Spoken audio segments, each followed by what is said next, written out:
Udah. Assalamualaikum warahmatullahi wabarakatuh. Waalaikumsalam warahmatullahi wabarakatuh. Kami dari kelompok Mahkamah Agung ingin mempresentasikan tentang Mahkamah Agung itu sendiri.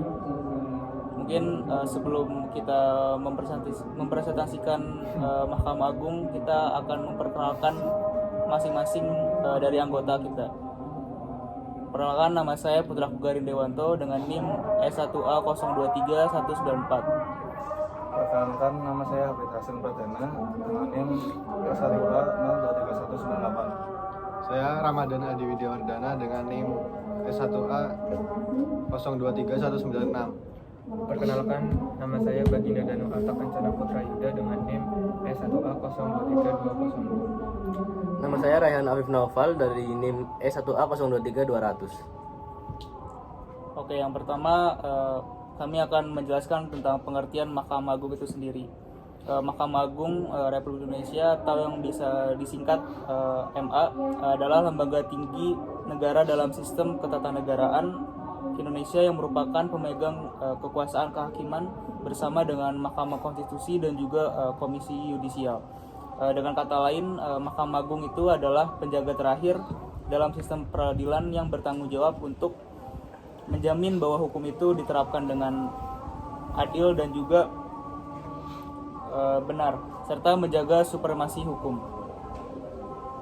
Mungkin setelah itu akan dijelaskan oleh kami masalah latar belakang. Ya, untuk latar belakang dari Mahkamah Agung berakar dari kebutuhan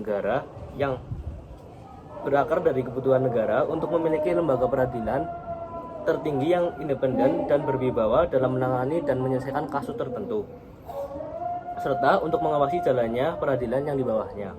Mahkamah Agung resmi dibentuk berdasarkan Undang-Undang 1945 Nomor 24 dan Nomor 25 yang mengatur kekuasaan kehakiman. Pada tahun 1946 dibentuk Mahkamah Agung dengan peraturan pemerintah pengganti Undang-Undang Nomor 1 Tahun 1946 tentang Mahkamah Agung. Setelah latar belakang dari Mahkamah Agung itu sendiri, kami juga akan menjelaskan tentang wewenang dan juga tugas dari Mahkamah Agung. Saya akan menjelaskan tugas dan wewenang Mahkamah Agung sebagai pengadilan negara tertinggi di Indonesia. MA memiliki tugas dan wewenang seperti dalam Undang-Undang Kekuasaan Kehakiman.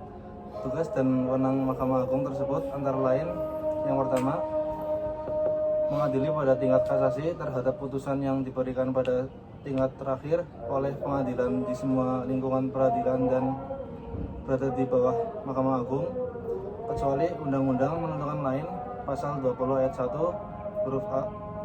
Yang kedua, menguji pengaturan undang-undang di bawah undang-undang terhadap undang-undang, pasal 20 ayat 1 huruf B, memberi keterangan, pertimbangan, dan nasihat masalah hukum kepada lembaga negara dan lembaga pemerintah apabila diminta, pasal 22. Yang ketiga, melakukan pengawasan tertinggi terhadap penyelenggaraan peradilan pada semua badan peradilan yang berada di bawahnya dalam menyelenggarakan kekuasaan kehakiman, pasal 24 ayat 1. Setelah dari wewenang dan tugas Mahkamah Agung, kami akan menjelaskan mengenai alat kelengkapan dari Mahkamah Agung. Oke, untuk alat kelengkapan sendiri itu terdapat ketua dan wakil ketua memimpin MA dan mengkoordinasi seluruh tugas dan wewenang. Selanjutnya itu terdapat kamar-kamar, terdiri dari kamar perdata, pidana, tata usaha negara, militer, agama, dan pajak. Setiap kamar dipimpin oleh seorang ketua kamar. Dan selanjutnya itu ada badan pengawasan yang mengawasi pelaksanaan dan tugas perilaku hakim serta pegawai pengadilan. Selanjutnya ada Sekretariat Mahkamah Agung yang mendukung administratif dan operasional MA. Selanjutnya ada Pusat Pendidikan dan Pelatihan, menyediakan pelatihan dan pendidik bagi hakim dan pegawai pengadilan. Setelah itu kami akan menjelaskan masalah atau mengenai fungsi dari Mahkamah Agung itu. Saya akan menjelaskan tentang fungsi Mahkamah Agung. Ada beberapa fungsi yang dimiliki oleh Mahkamah Agung. Yang pertama itu fungsi pengawasan. Fungsi pengawasan itu mengawasi jalannya peradilan di bawahnya untuk memastikan kepatuhan terhadap hukum dan etika profesi.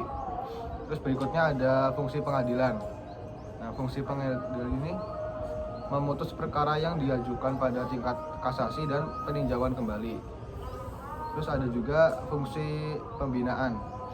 Fungsi pembinaan ini memberikan pembinaan dan pelatihan kepada hakim dan pegawai pengadilan. Dan terakhir ada fungsi administratif. Fungsi administratif ini mengatur dan mengelola administrasi peradilan di seluruh pengadilan di Indonesia. Setelah itu saya akan menjelaskan mengenai fakta singkat dari Mahkamah Agung. Mahkamah Agung itu didirikan pada tanggal 19 Agustus tahun 1945. Ketua pertama dari Mahkamah Agung itu adalah Kusumah Atmajaya. Dan juga Mahkamah Agung itu mengeluarkan putusan yang menjadi presiden penting dalam sistem hukum Indonesia. Selanjutnya akan kita jelaskan hal-hal yang tidak boleh dilakukan oleh Mahkamah Agung itu sendiri.